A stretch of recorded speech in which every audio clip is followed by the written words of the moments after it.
What's up, YouTube? This is JP Panther back on a video, and today's video is another Marvel News update video. And again, I will link the article in the description box down below so you guys can check out the full thing. So this comes from HollywoodReporter.com, and this is what Kevin Feige says about Internals. He says, Feige also points out to Andrew Jolie's Internal, currently being shot in the Chimera Islands by filmmaker Chloe Zhao, and starring characters that few outside of Marvel die-hard comic fans have heard of. It is a very big movie. It's a very expensive movie. We are making it because we believe in Zhou's vision, and we believe in what those characters can do, and we believe and we need to continue to grow and evolve and change and push forward our genre. Says Feige. That's a risk if I've ever heard one, blah, blah, blah. And here's the thing, right? Kevin Feige, again, Internals. I kind of want to talk about Internals a little bit because I really haven't talked about Internals as much like this on the channel, stuff like that. Internals, if you guys don't know, they're pretty much the celestial beings and stuff like that. They kind of teased them in Guardian Galaxy, the first one, if you really pay attention to it. But here in my perspective, I read like 8 pages of Internals and like Barnes and Noble. I read the first 8 pages. To me, they're boring as hell. I'll be honest with you. They're extremely boring. They're dull.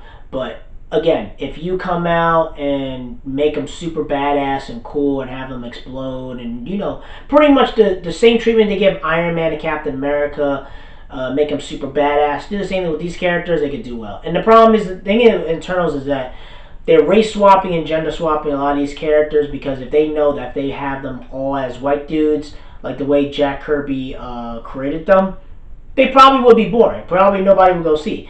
But if you diversify them, this is what Kevin Feige is thinking, is that if I diversify these characters that nobody really cares about, even the hardcore comic fans, they're like, hey, whatever. Like, they don't really care about Internals like that. They're like, you know, a lot of them don't. I mean, well, yes, some Marvel comic book fans, but even a lot of them don't care. They're like, okay, whatever, change them. We don't care. Like, they're boring as hell. They got canceled like 30, 40. They got canceled multiple times. Now Kevin Feige is thinking like, okay, I can take kind of established comic book characters that nobody really knows and nobody really cares. I could go and create a whole new diverse characters. Let me take these white characters, gender swap, race swap them. No one's going to know the difference. No one knows who they are. Boom, check a box, make a bunch of money, put a bunch of superstars. I think the dude from Game of Thrones, I forgot the dude's name, Kurt Hennington, whatever, the dude from Game of Thrones. He's going to play the Black Knight in Marvel's Internals. And thing is, you could tell Internals, it seems like it's going to be an expensive movie. I think it's going to be like $175 million. I don't know about $300 million. But I do think it's going to be an expensive movie because they're going to go to space, then they're going to go to planets, they're going to go to this continent, this island, this area, blah, blah, blah, different parts of the galaxy. I do think the movie's going to be interesting, but I do think it's going to be a lot harder to sell with that one. Black Widow's not going to be that hard to sell because people know who Black Widow is. You know, they know who Scarlett Johansson is. Internals, I feel like you're going to have to sell it a lot harder. You feel me? That's just my personal opinion. And I do feel like with the Internals, it will make money, but I don't know about. I think it'll make like 700, 800 million at best. I don't know about $1 billion because to me they're boring characters. I'm just being honest with you. But if they race swap and gender swap them, no one's gonna know the difference. No one's gonna care, and they'll make a bunch of money. And you check a box. That's what it is. You check a box, make a bunch of money. Boom, boom, boom, boom, boom. That's pretty much what Kevin Feige is. And I can understand what he's talking about. Like, if we take a risk.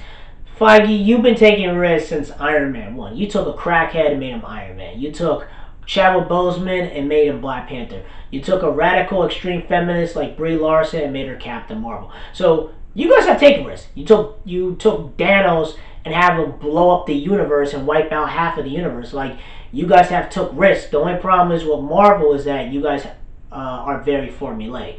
The Marvel formula in 23 movies, you could tell that, you know, the hero goes to some hardship and rises up and beat the villain. You have the Marvel humor. You know what I mean? Like, you could tell that Disney and Marvel has a particular generic formula with these Marvel movies.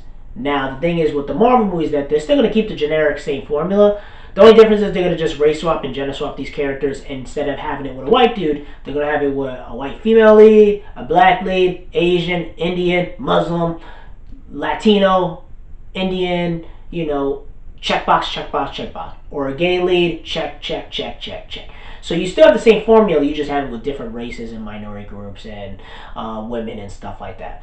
That's really it, guys. Let me know in the comment section below. Tell me what you guys think about Eternal. Do you think Kevin Feige is really taking risks when it comes to Eternals? Do you think Marvel movies are a big risk, or do you think they're very, very easy because they're established? They have the first black movie to hit $1 billion, the first white feminist movie to hit $1 billion, #1 movie franchise on the planet, highest grossing film of all time. Do you really think when they do franchises like Eternals and Shang-Chi, do you think they're really taking a financial risk? Just let me know what you guys truly think. Rate and like the video and subscribe. Make sure you subscribe to the channel. Peace and have a great day and take care.